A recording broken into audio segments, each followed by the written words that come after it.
It's funny how the smallest things can change everything. 1 minute, you're minding your own business, just trying to get through a quiet weekend.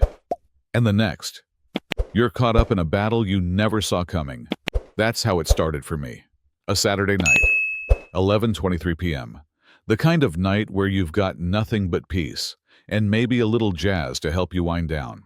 But peace, Willow Creek, is a fleeting thing, especially when you've got Karen, the self-appointed queen of the HOA. Living next door, Karen's been a problem for as long as I can remember.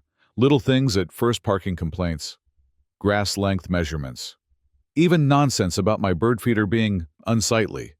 But this was different. A simple request for a phone charger turned into a full-blown HOA crisis. And before I knew it, I was in the middle of something bigger than I could have ever imagined.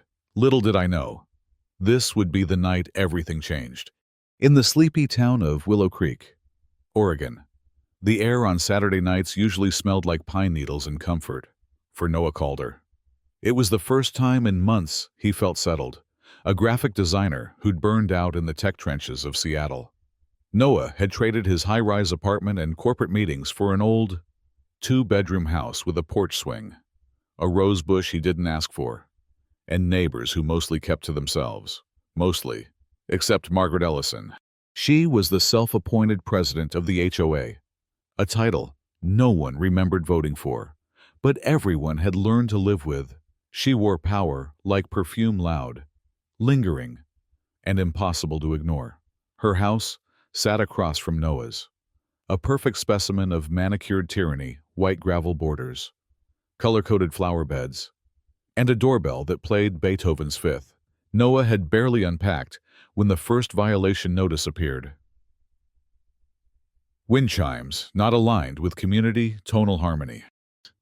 The second was for decorative items expressing soloism, referring to a welcome mat that read, "Introverts live here, harmless annoyances," he thought, until the knock came. 11:23 p.m.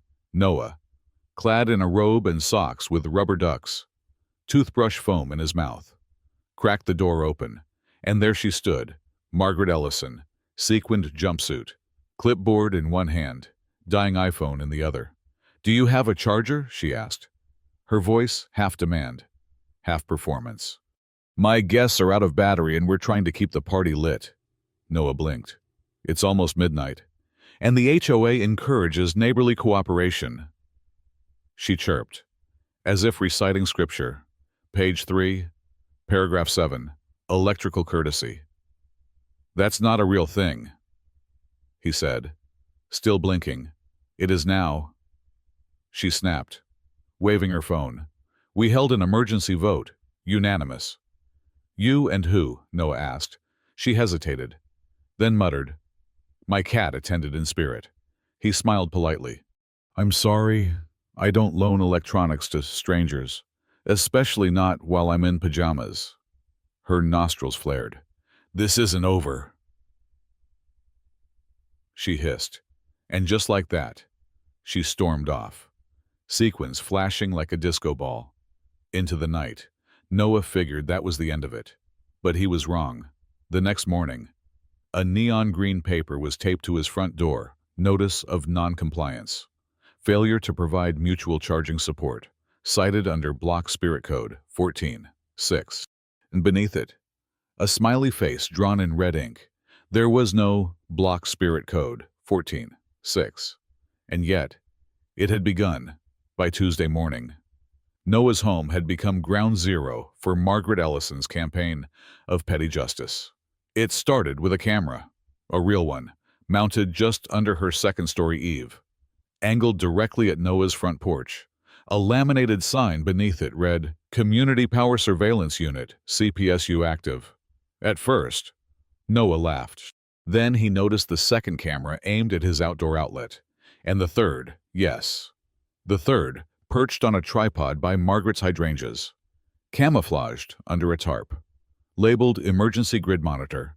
Noah filed a complaint with the HOA secretary. Her name was Denise, Margaret's cousin, and also her spin instructor. The reply came in the form of a formal letter. declaring Noah's electrical behavior as inconsistent with communal unity standards, and inviting him to an emergency HOA review in Margaret's garage. Dress code, business casual. Theme, power and purpose. Noah showed up with a binder of real HOA rules. Margaret showed up with a PowerPoint presentation, kale smoothies for moral hydration, and a Bluetooth headset that wasn't connected to anything. She began. Neighbors of Willow Creek, we gather here today in pursuit of electrical equity and harmonious voltage. Our subject, she gestured to Noah, has disrupted our communal aura through refusal, smugness, and monopolization of USB privileges. Noah raised a hand. I live alone. My energy bill is $46. I'm not exactly running a Bitcoin farm. Gasps. Margaret clicked to slide 5 a line graph labeled Vibe Collapse Timeline. It correlated Noah's move-in date with rising reports of spiritual fatigue and device discontent. Slide 6. A photo of Noah's porch light, captioned, Beacon of Hostility. Then came the pièce de résistance, a freshly drafted bylaw. Margaret called the Harmony Clause 2.0. It required all residents to contribute to power equilibrium via shared tech access, including blenders, chargers, and emotionally soothing diffusers.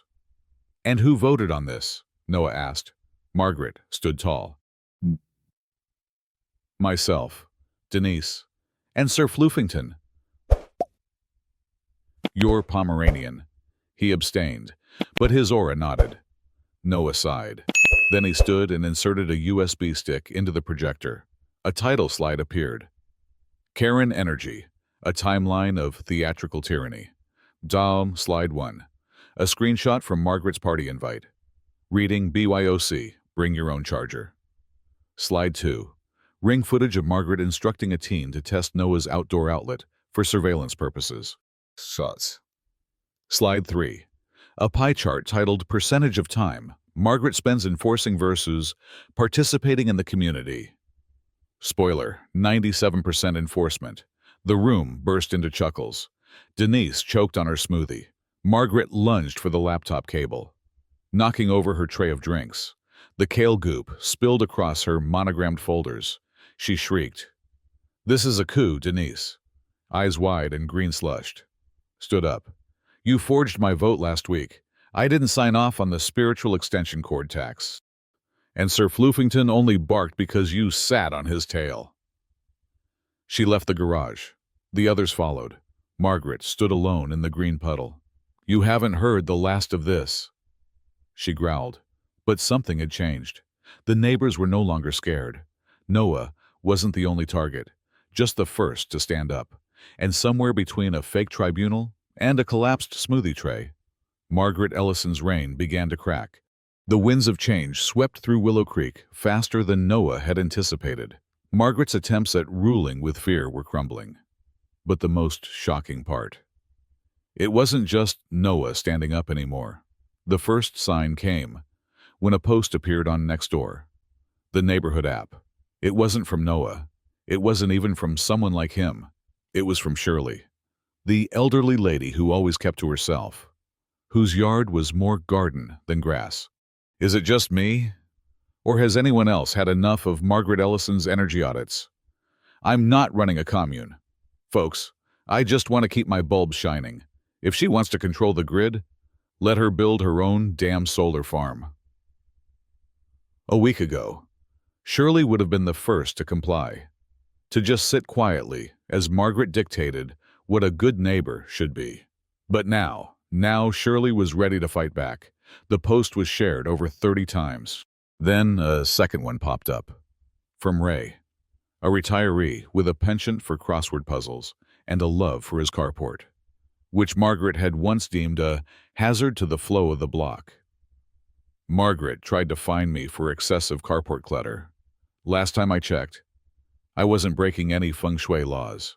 If you need me, I'll be in my garage with my tools, using my electricity. And no, Margaret, I'm not sharing the extension cord. By the end of the week, more than 20 residents, Some of them, once too timid to say a word, had openly joined the rebellion, declaring their intention to opt out of Margaret's power-sharing initiative. Noah knew this was it. Margaret had started a war. But she never realized how many people were secretly tired of her control. Then, the bombshell arrived. Noah was in his living room when the email popped up from Trisha, the now silent accomplice to Margaret's reign. Trisha had gone from smoothie-serving intern to whistleblower in mere days. And this time, she had proof. Subject, confidential HOA documentation leak. It was a collection of emails, meeting minutes, and more. The kind of evidence that would not only remove Margaret from her HOA position, but possibly ruin her entirely. One email was titled, Energy Redistribution, Strategy for 23. It outlined Margaret's plan to apply for a neighborhood grant that would retrofit Willow Creek's homes to optimize energy use. The plan was entirely fabricated.